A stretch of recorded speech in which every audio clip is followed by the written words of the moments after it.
There's plenty of alternate history mods out there, but there is one alternate reality mod that exists that changes everything. That's correct, we're talking about alki over here. And don't let this fool you, this is just the beginning of what's happening here. And you know what? They're all actually playable, not just the meme nations, which you might imagine they would be considering everything. If we get 10,000 likes, we're also gonna cover the Dei Grazia mod to spice things up, and consider subscribing if you want to see more content like this in the future. The amount of questions I have right now is just insanely high. I mean, what on earth is happening here?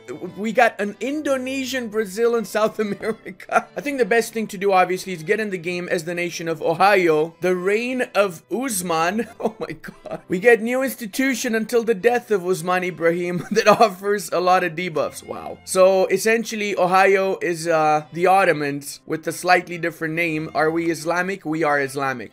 I like the way that they actually did the religious map mode. It is really well done, and it's actually proper, well-scripted religions. Surprisingly, I would have expected just the name to be changed, but I was pleasantly surprised. Let's go ahead and talk about the political map first. As you can imagine, and it's also in the mod description, Europe, or better yet the Mediterranean, was placed in the middle of the United States, with Japan also over here. What's really interesting is the fact that Japan actually has the modern day prefecture borders. So we have Ibaraki, Chiba, Tokyo, Yokohama, Saitama, but then you also have some weird stuff like Ainu is basically all of the Ainu lands, plus a massive chunk over here like, what is this, man? This is not modern day Japanese Ainu lands, excuse me. Really have to say, I actually enjoyed the fact that they mixed in real prefectures from modern day Japan with the alternate reality version of Japan here. And then a little bit to the south of that, we also have Cuba in the area where actually Cuba exists, which is weird. This is the most accurate depiction of Cuba in any mod to date. It makes me wonder if, oh, they're even Catholic. Okay. I mean, technically, Cuban people might be Catholic, no, right? Even though it's communist today, which is officially atheist, let's face it, they definitely are Catholics. Pretty much like all of South America is. The main focus is going to be in the North American parts, of course. We got Aurora, which is in the state of Bulgaria, and they have Royal Iowan.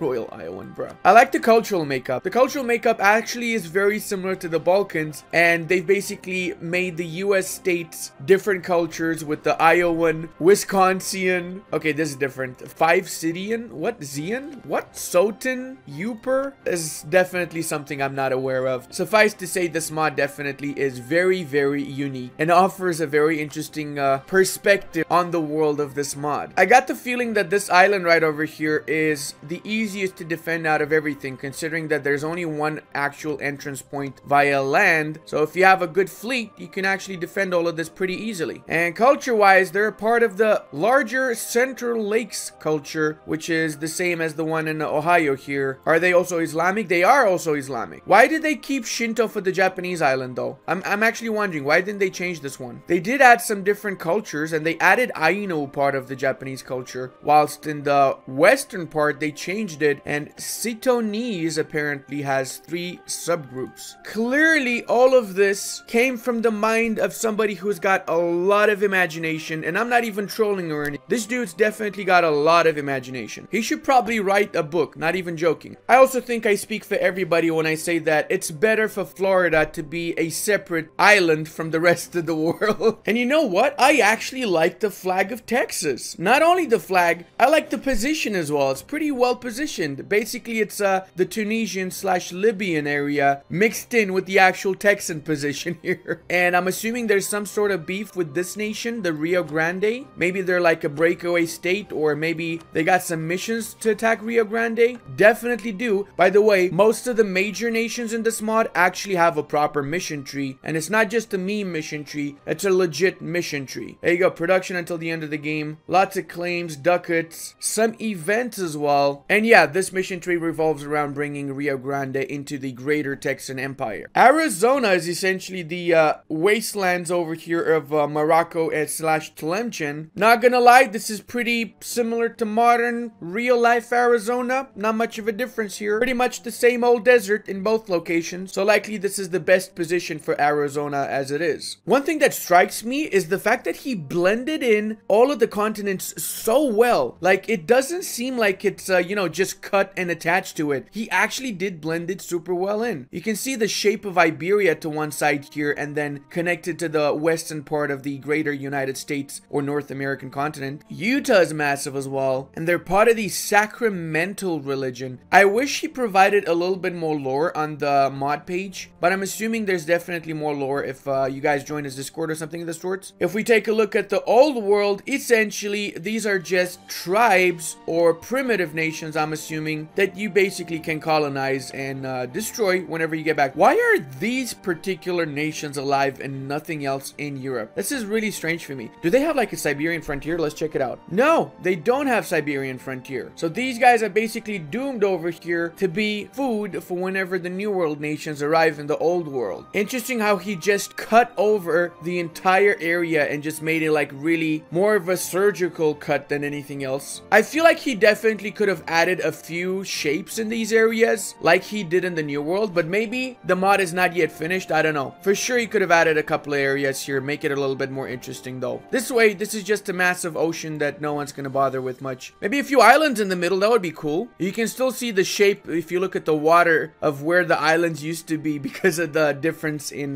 depth of water. Feels so weird looking at Asia without Japan over here, man. And for that matter, feels weird at looking at Russia without any country here. You can actually see how cold the northern parts over here are if you look at the terrain itself with no attached political entity. And I just realized Greenland is a lot more colonizable than before. It's split in between two countries here, and Ainu owns land here for some particular reason. That's quite far from the Ainu mainlands. Also, despite all the massive changes, Italy is still Italy, both shape-wise, land-wise, and country-wise. And they have new idea sets. Actually, there's scripted descriptions for this. Kansas faithful Crusader legacy, Italian state recently gained a reputation for being a Crusader state after various attacks on its southern neighbors. A lot of work definitely went into this mod, so massive kudos to the modding team. You guys definitely deserve it. So it is mentioned that Italy went on a crusade against the Islamic Ohio areas here, essentially Ottomans versus Italians, to put it plainly. All of these lands here recently conquered are sacramental apparently, and the main religion is Islamic in the country of Zia, which has the Belgian flag. That's cool to see. The capital is the only Islamic province in Waterloo. Wait, isn't this? Oh, right, okay. So the province names mostly are actually United States city names rather than old world European names, which is interesting to see. The ideas seem to be the same. Nothing changed idea-wise, so I'm guessing the meta is pretty much the same like in vanilla in that case. Same goes for the buildings. Nothing changed here. And for the unit technology is also the same. You got Western tech, Anatolian tech for Ohio, and all the other technologies accordingly. Essentially, if you are skilled at the base EU4 game, playing this means you just get a different alternate reality, but you get the same game. So if you know how to play EU4, you will know how to play this mod. I guess the main change would be the religions and what these particular religions offer.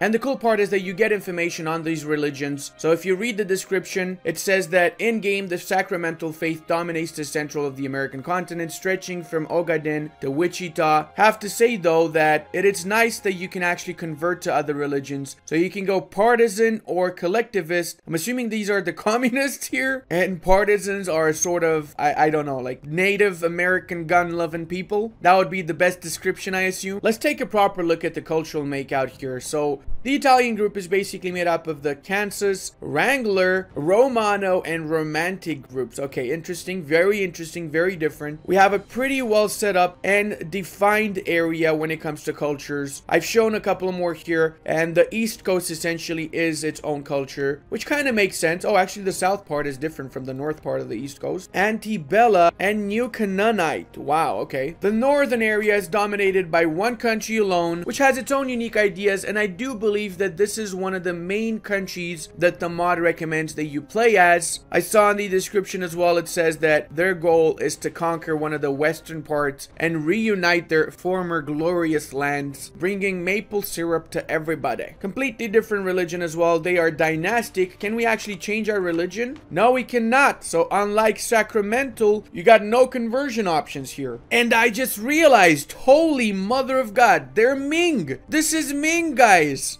They even got got the Maple Throne. Okay, the Maple Throne. I see what's happening here. Basically, the mandate of heaven is in North America, everybody. Colonist +1. Governing capacity 300. And you got a lot of tributaries all around the southern parts here. I assume that these guys are the hordes in that case. Let's see. They're actually not. What? They're feudal nobility. So who's gonna challenge the Maple Throne then if that's the case? No hordes. This is gonna be easy game for these guys, man. Is this the end game right here? Is this what we're supposed to fight in the end? You know what? Let's go over to the Mexican parts because this area is not much changed. They've added a lot of new provinces though, I have to say. I mean, a lot of new provinces. But geography-wise, it is the same. That's what I'm trying to say here. Do we still have a lot of gold? Let's check that out. We do, yes, actually. But it's a little bit to the north, not where this nation is. Apparently, Oaxaca, the one I tagged into here, is one of the main nations of the game to try out when you first start. And they're Catholic, as well as have their very own really cool mission tree as well. Highly recommend that you try out all the nations that have a mission tree, as the amount of flavor they offer is considerably bigger. You can even Viva Mexico, country name changes to Mexico. I'm assuming that you have to take over and conquer all of these guys here in order to form Mexico though. Let's hop on over and see what's happening in Brazil, everybody. So Brazil clearly is essentially Indonesia with a few islands missing. Actually, what happened to Sumatra? We don't have Sumatra here, and Sumatra's not over here either. So did they just delete Sumatra altogether? Is that what happened? The capital of Brazil is still Rio de Janeiro, albeit Rio de Janeiro is a little bit different from the base game. You don't have a mission tree for these guys yet. You do have special ideas, however. My big question is, how are you going to actually expand? I assume... Oh, no, you have city of Singapore, so you can actually expand into the Indo-Chinese area and work your way into the north from there. Wow, I feel like Brazil... Oh my god, is this a horde? It's not a horde. Where's all the hordes, man? Everybody's a feudal nobility here. It would have been super epic if Brazil was a horde, and then you could just fear the mighty Brazil horde from invading everybody's land. I kind of like the national flag they got though. It's different from the base EU4 flag, and it's a little bit more resemblant of the actual flag of Brazil, so I really enjoy it. Interesting how they added Brazilian as a part of the same culture group with Filipino, Bornean, and the Sumatran. Hold on a second. Florida's got a different religion, a different culture altogether. I think something's happening here. Let's check what's happening with these boys. So they do have scripted national ideas with the description and everything. They got Unite Florida. Okay, that is very interesting. Country changes to Florida. Obviously, very, very different cultures here. And even a different religion, like I said. Check this out. Zaran offers admin tech cost and tolerance of heretics. Gotta say, most of the religions don't offer insanely great benefits, but I like the diversity, so that's cool. Alright, I've integrated all these guys. Let's see what happens when we form Florida. Do we actually get a mission tree? We don't get a mission. Come on, we need to get a mission tree when we form Florida. I mean, like, that's just basic stuff right there. Now I'm disappointed. I want to get a different... Oh, these guys are Asian. I like how they actually have the Asian map icons, like the castles here. Are they actually Asian tech? They have the Chinese unit tech group. Fair enough. Interesting, interesting. Out of all the nations here, the only nations that don't fit in are the Floridians. Is this a coincidence? Eh? So apparently we do have the Jewish faith in the game, and it is the same like the base Jewish game, except it doesn't have the specific interactions. So I'm assuming this mod was made to be played without any DLCs also.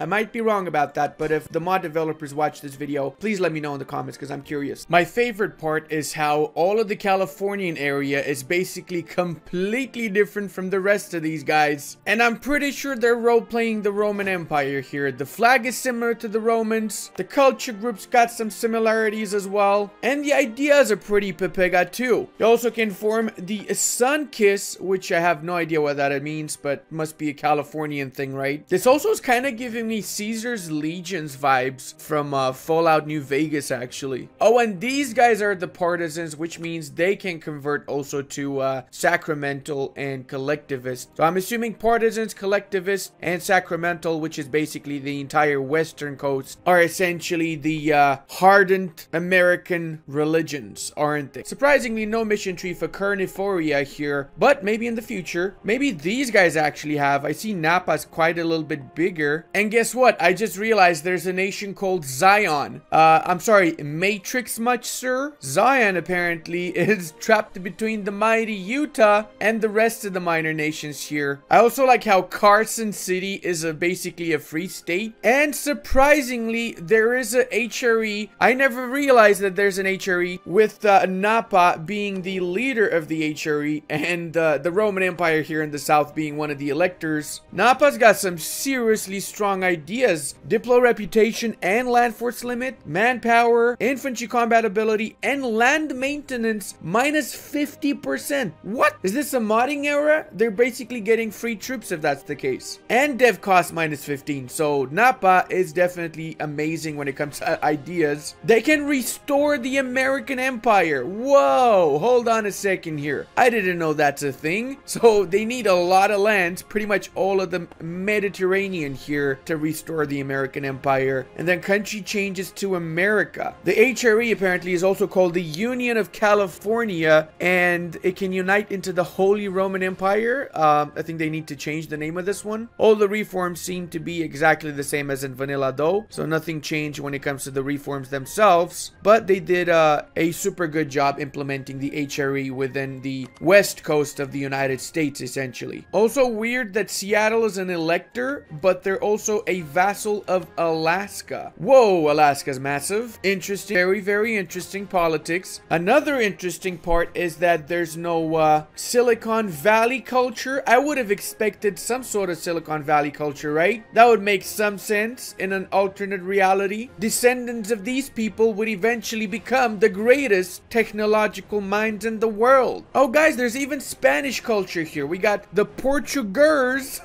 the Jack Potters, Galatians, the Hualapulichan, and the Navajan. All of them are part of the Spanish culture group. What? Very interesting. I mean, yes, this is technically Iberia, so it makes sense that they added some sort of Spanish culture group, right? There's even French for that matter in the south part of what at some point might have been France, with New Occitan, Provençal, and Gascon being the actual French cultures. I'm actually curious now if there's like any English or anything of the sorts. Apparently there isn't. We do have Africano. Okay, so Arizonian and Texan are a part of the Africano group. And for some reason, Sicily is a part of the same group as Rio Grande, and they're separated by the greater Africano group. And Tokyo actually is the shogun of sorts, with only a few daimyos around it, not all of the actual daimyos from the base game. The majority of these countries being absolutely independent. That means it's gonna be easy kills for the Ainu, which are the biggest nation here with most of the development. Holy mother of God, the dev these guys have is insane. 23 dev in Sapporo alone, 18 in Hakodate, what? And 18 in Aomori. Very interesting. Let's check Tokyo, 26 development. Actually, I want to check the dev map mode for this entire area. Let's see who's got the most developed city. 28 in Thunder Bay, 22 in Phoenix, Arizona. Rome or New Eden's got 21, 27 in Killarney, and 31 in Toronto. Okay, I guess that is the winner. I haven't seen anything above 31. Let me just double check here. 25 in Capitale Nationale, 25 in Quebec. But yeah, 31 is the biggest. This is the highest development. It's also the capital. That makes a lot of sense. So this is basically LARPing Beijing over here. Weird. In real life, the capital is in Ottawa, by the way. So this alternate reality definitely has some major changes. As a side note, I really enjoyed the fact that we have Australian nations here, essentially LARPing orthodoxy, with Melbourne being the chief lord amongst all of these